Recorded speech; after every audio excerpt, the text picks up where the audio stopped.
Look, the Spurs are what we saw in the NBA Finals is not to be ignored.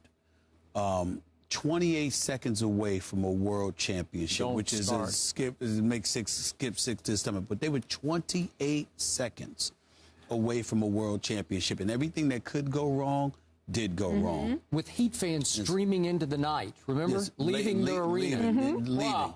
And then Game 7, LeBron just cemented, just put himself in the books for a long time. 37 points performance. It was absolutely sensational on his part. The Spurs, to me, are the best bet to beat the Miami Heat out west. But I don't think they're the best team in the West. I think that Oklahoma City can and would beat the San Antonio Spurs. I think the Clippers would have a tougher time because, again, the Spurs are smart. They play together. They'll foul you. DeAndre Jordan would then be a liability. As a result, Doc Rivers would have to pull him out the game. And then you could have a big baby Davis up in there with with a Blake Griffin. But that's not enough to ward off the Heat.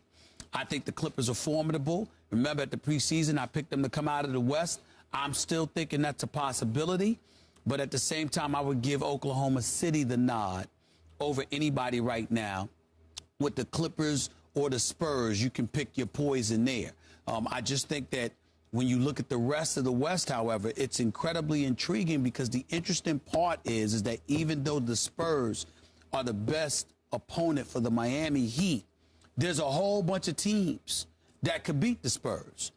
Oklahoma City would be favorites. The Clippers are capable of beating them. Golden State can beat anybody if you can't contain Steph Curry and Klay Thompson, okay? Because Klay Thompson can play. Boy, he shoot.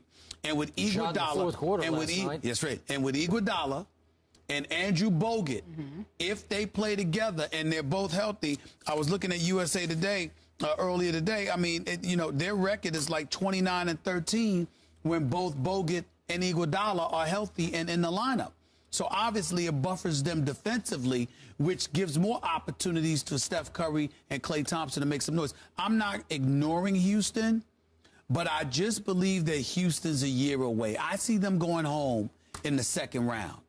I don't know what could happen to Golden State. Golden State could be home in the first round, but they can go to the conference finals. These boys catch fire. It's real hard. I'm not saying they're going to the Western Conference. I'm just saying they catch fire. It's hard to beat them. It just is. As a Spurs supporter, I must say, after watching the Rockets last night, they are crazy hot right now. They scare me. They have become a bad matchup for my Spurs. Oklahoma City has always been a bad matchup for my Spurs. For some reason, both those teams play with, and so I should throw Portland into this mix. All three of those teams play with extreme confidence against the Spurs because they are so much more athletic.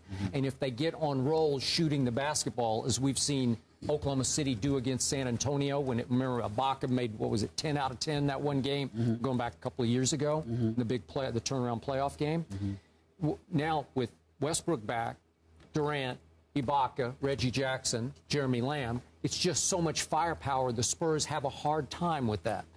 But I'm going to tell you why I'm starting to love my Spurs quietly. And I don't believe, was that a joke? I don't know what that was. That was what we gave them the option. 74% say Spurs. Well, listen, the Spurs are a big-time team.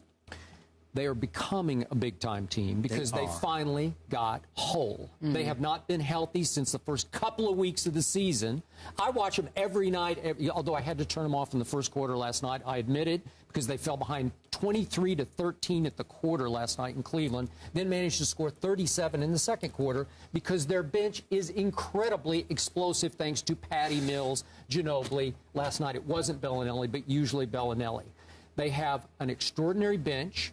They have the NBA's best road record, I'm going to point out to you. They are the NBA's #1 three-point shooting team. They are best in the West in field goal percentage. They are best in the West in defense, in keeping the opposition from scoring.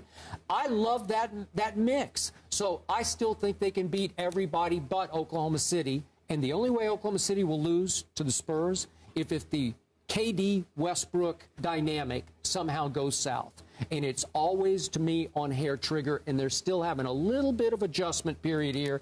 If they readjust on time, they will be fine.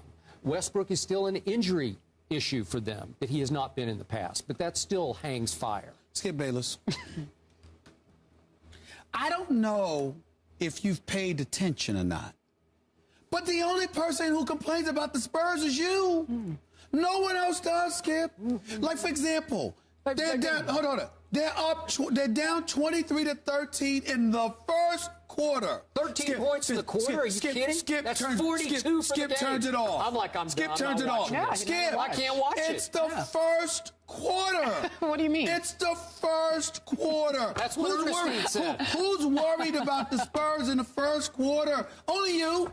Only you. They're injured and they're not healthy and they're not whole in December and January. And February. Who worries They about just got Tony Parker back. Who worries about that? They just got him back. Skip. Nobody's worried about that, but you. You got to get your guys back. Skip. Nobody is worried about the Spurs until nobody cares March, about the Spurs until except for March him. and What are you April talking about? and May. You haven't watched 1 minute of Spurs basketball the whole that is year. entirely and you're not Stephen true. Naismith, and you have no idea. You can't even name the starters. Yes, I can. But by the way, Skip, I was there when they obliterated the Knicks on a Sunday afternoon. Don't tell me I haven't seen the Spurs. That was the first week of the year. The point that no, it wasn't. But the point that I'm trying to make to you is that they're the Spurs.